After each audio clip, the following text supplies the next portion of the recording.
जय श्री राम। हमें अहंकार और अपनी बड़ाई करने से हमेशा बचना चाहिए। अहंकार तो बिल्कुल मतलब सबसे पतन का कारण अगर कहें तो अहंकार ही है। भगवान श्री कृष्ण ने गीता में लिखा है कि अहंकारम दलम दर्पम कामम क्रोधम परिग्रहम विमुच्य निर्ममः शांतो ब्रह्म भूयाय कल्पते।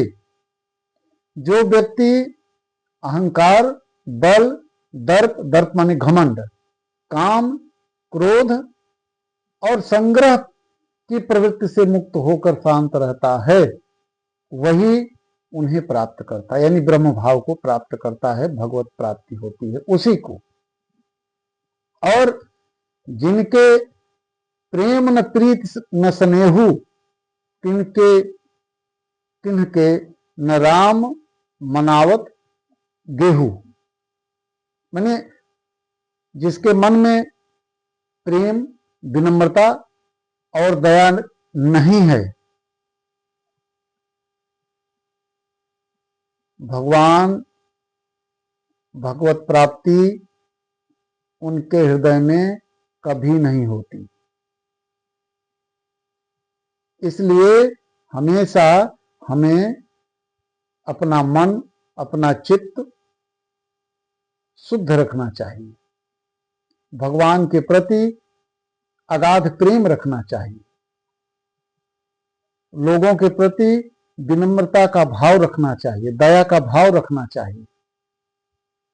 हम प्रायः देखते हैं कि लोग निडर होकर के पाप कर्म करते हैं, तो क्या समझते हैं कि वो अच्छा कर रहे हैं क्या, या उन्हें उस पाप कर्म का दंड नहीं मिलेगा। गीता में भगवान ने सीधे सीधे कहा है कि अहंकारम बलम दर्पम कामम क्रोधम च संस्कृता है मामात्म पर देहेशु प्रद्युष संतो अभ्य सुएका है। जो लोग अहंकार और क्रोध में आसक्त होकर पाप कर्म में लिप्त रहते हैं, भगवान कहते हैं कि वो आसुरी स्वभाव के होते हैं, राक्षस वृत्ति के होते हैं। अब राक्षस वृत्ति का जो व्यक्ति हो गया तो पाप कर्म करेगा ही। इसलिए ऐसे लोगों का पतन होना तय है। विलंब हो सकता है लेकिन पतन न हो ऐसा नहीं हो सकता है। तो हमको इन सारी चीजों से, अहंकार से, क्रोध से, इन सारी चीजों से बचना ही चाहिए। निर्भयता, सत्य, अहिंसा, दया, दान, संयम और शांति, यही तो वास्तविक उपाय हैं। इन्हीं को तो अपनाना चाहिए।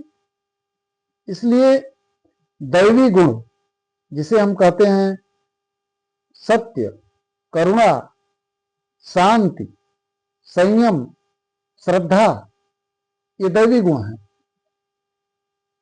दैवी गुण मुक्ति के लिए हैं, ये सारे गुण मुक्ति के लिए हैं।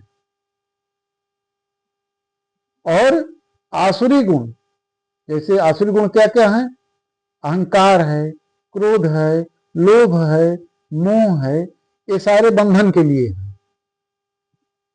तो हमें अगर अपना जीवन धन्य बनाना है, सफल बनाना है, पूर्णिमय बनाना है,